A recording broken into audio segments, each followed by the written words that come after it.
everybody. How's it going out there? And you just thought I was blowing your feed up. Here's another one.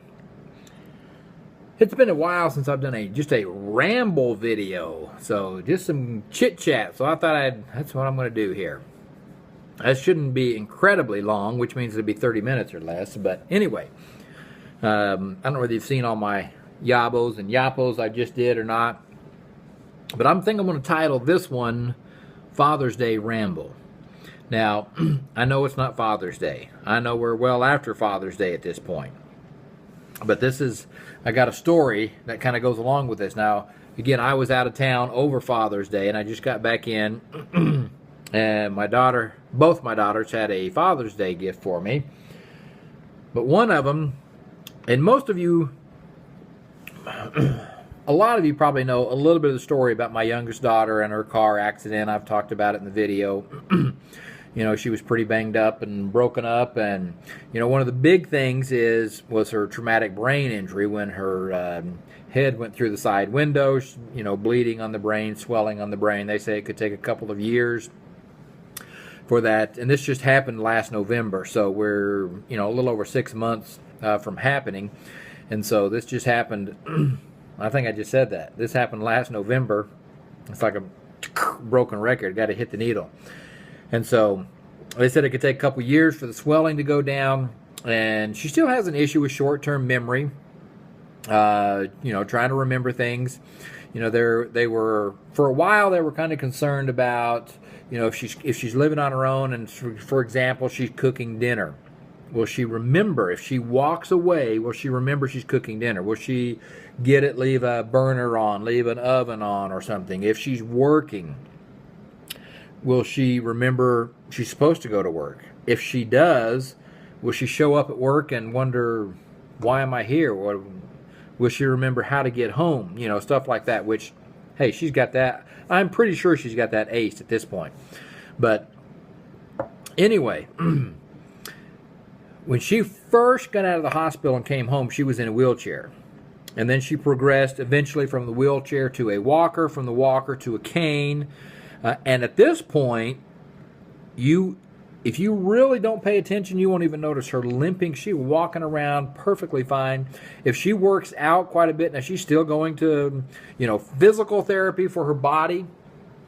And then for what they call occupational therapy, speech therapy, which is, I believe a lot of that has to do with the brain and the thinking and, recognition and reaction and decision making and stuff like that.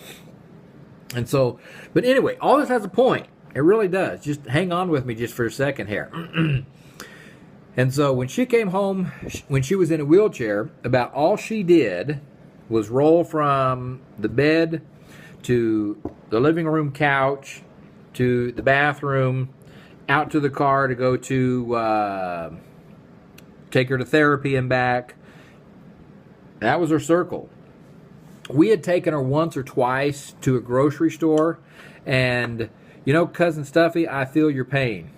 Now, I'm not saying we are in any way, shape, or form gone through what you're going through. You were talking about in one of your videos about needing wheelchair accessible van or something like that.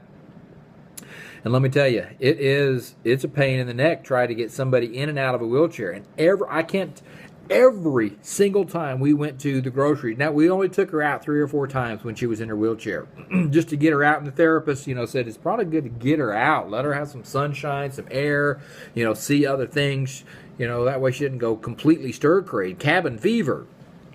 And so, not once could we get a handicap parking spot. And because she couldn't use her legs, we have what they call a transfer board. If you deal with anybody in a wheelchair, you probably know what they are. But you take basically the side arm off of the wheelchair, you put this like a highly polished, slick board on, say, the edge of the car seat and on the edge of the wheelchair, so she can slide back and forth either from the car and we would have to do the same thing like getting into bed. We would roll it right up, the wheelchair right up next to the bed, put the transfer board so she could slide into bed, onto the couch, et cetera, et cetera. Parking a regular parking spot try to get a full-size wheelchair in there and a transfer board when there's cars on either side of you. You can't do it. And there's never once a open handicap spot. So we'd have to take her all the way out to the end of the parking lot, do the transfer, and as you're rolling up to the store, you see somebody, because maybe it's raining or something, so you're out at the end of the parking lot, pushing the wheelchair into the store, somebody runs out, gets in the car that's in the handicap spot and drives off.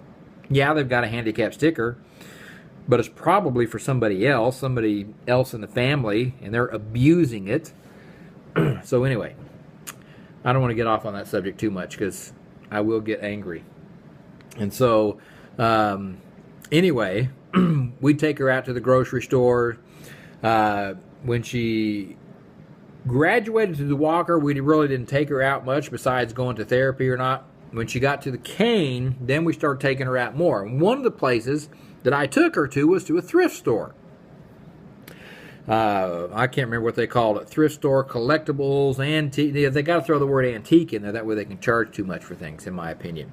And so I'm going to try to stop shaking that table. And so anyway, it was a fairly good sized storage. We probably spent an hour in there just walking around looking. Again, main purpose, get her out of the house. You know, I see something and say, oh, that's kind of cool. And, you know, oh, look at that. What do you think about this? And, you know, everything from, I mean, you name it, they had it. Anything from junk to some pretty nice stuff and everything in between. And so we left. And this has been 3-4 months ago. This is my daughter who is just relearned how to walk, talk, eat, shower. Still has a brain injury. She's looking around in that store with me, listening to me talk about different things and make comments. And, oh, look at that. Is this cool? What do you think about that? No, I kind of like that. I come home for my trip, and she's got a Father's Day gift for me. And she's got 2 things in there. And look at this. Danny Shore, you'll probably like this. You cannot have it. I would have bought this for you, but now she bought it for me. It's mine.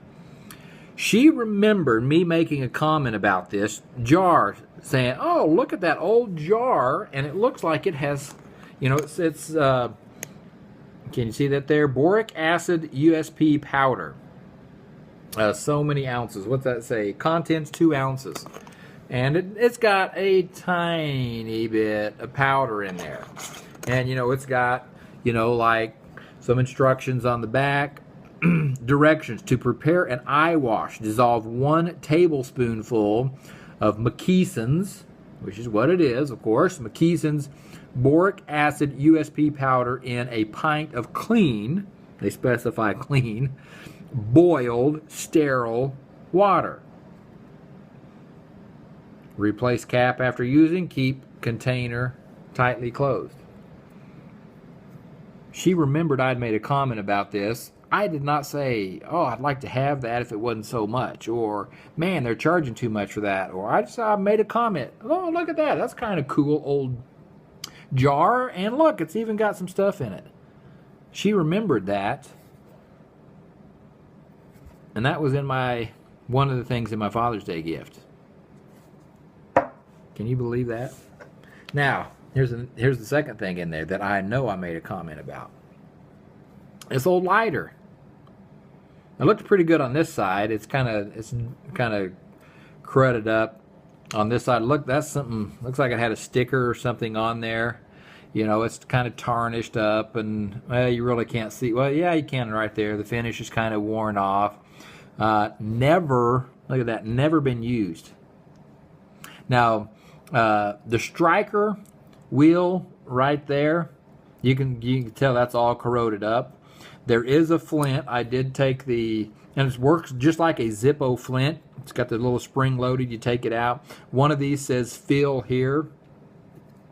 And I did take that out. It's just a little hole, and you can see the perfectly clean cotton or rayon or whatever they use under there to fill it. And then that's a spring with a flint in there. And now it is too small. I did try a Zippo flint. Zippo flint is too big for it. I'm not sure that I would have used it anyway, but I just thought it would have been interesting. But she remembered me making a comment about, oh, look at that old lighter. That's kind of neat. That's kind of cool old lighter. That's an old-timey lighter. And, you know, we went because I wasn't there to buy anything. We were just looking. My main purpose, get her out of the house. She remembered these two things and has her mother take her back there so she can buy these for my Father's Day gift. I just thought, that's incredible. So anybody who wants to know an update on my daughter, she's doing very well. And that's actually why I'm down here in Dallas. I'm bringing her down to her National Guard stuff over in Fort Worth. And so now I don't know what they're doing this weekend, what they're going to let her do or not. I know she had a whole stack full of papers, but they haven't released her to drive yet. But what I call her main brain therapist, I don't know what the title or what they go by, doctor this or psychologist or psychiatrist, I don't know what they are, but I call her main brain therapist.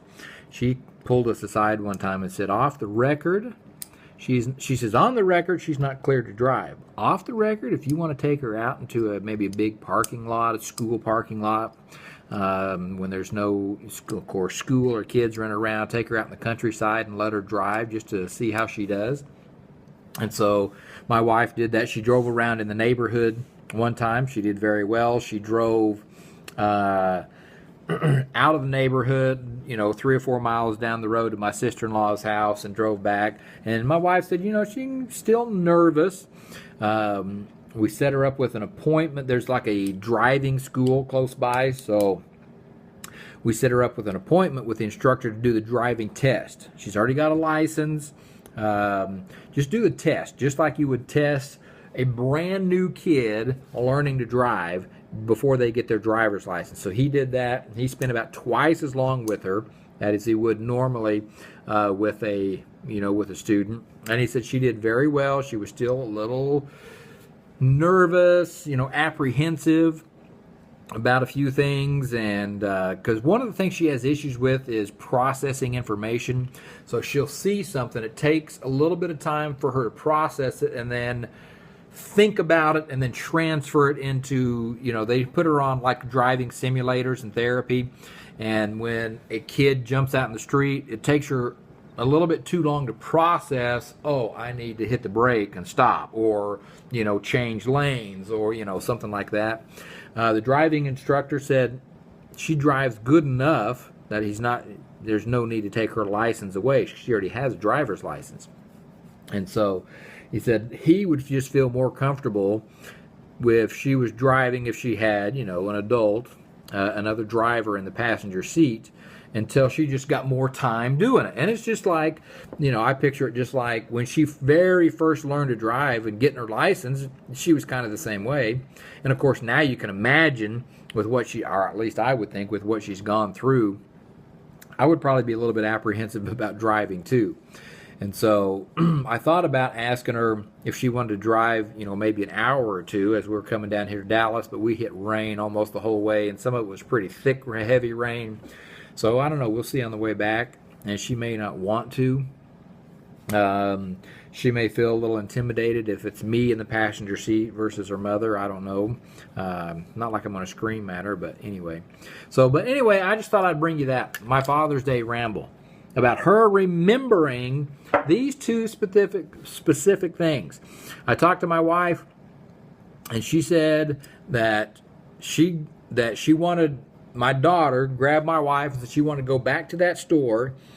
And my wife, it's the first time she'd been in there. Oh, I want to look at this. No, we have to go to this aisle, this section, this showcase, and there is this. She remembered exactly where both of these, she walked right to them, picked that up, walked around the store, picked that up. I couldn't believe it. So anyway, I just thought I'd share that with you guys. That's pretty exciting for me anyway. These are cool. Granted, they are pretty neat. The exciting part to me was she was paying attention. With everything going on up here in her brain, not very long after her accident, still walking with a cane, she was paying attention enough to remember these items and then to take her mother back. And then she knew exactly where they were. My wife said, she said, no, we're not looking at this. We're going to wherever this spot. She walked right to it, picked it up. And then she walked over and picked this up. And then they could go look at other stuff if they wanted to look at other stuff. But she had to make sure she got these two, make sure they were still there, make sure she got them before somebody else did. So that is very cool. So I just thought I would share with you guys. Some of you have been asking lately, you know, how she is. Do I have an update on her? She's doing very well. Again, you can hardly at all see a limp. She'll never get rid of like all the scarring and everything like that. Up here on her clavicle, you can see that big plate. Of course, she is really thin and petite anyway, but you can see that big plate under the skin. It looks like there's a big bulge of bone there. That's that big plate they put in. But she's doing very well. She got a job. We have a Walmart that's about 2 or 3 blocks from the house. So she went over and applied at this Walmart and got a job because she can walk back and forth. She didn't have to drive. Now, again, she may only be with us for the next, I say with us as in living with us for the next month to 2 months before she's probably living on her own. Because therapy, we had a meeting a while back with all of our therapists, and they said they're working on her, I don't remember what they call it. I call it exit strategy. In other words, we're working on the plan to finalize you and get you out where you're not just done with therapy, but where you're living on your own, working on your own, back to school, you know, as normal of life as you used to have. It'll never ever be the same, but you know, as close as you can get it. So anyway, 17 minutes. I'm gonna let you guys go. I appreciate it. Thanks for everybody's thoughts and prayers for her. I know you guys have been thinking about her and praying for her, and I really do appreciate it. It does make a big difference whether you believe it or not.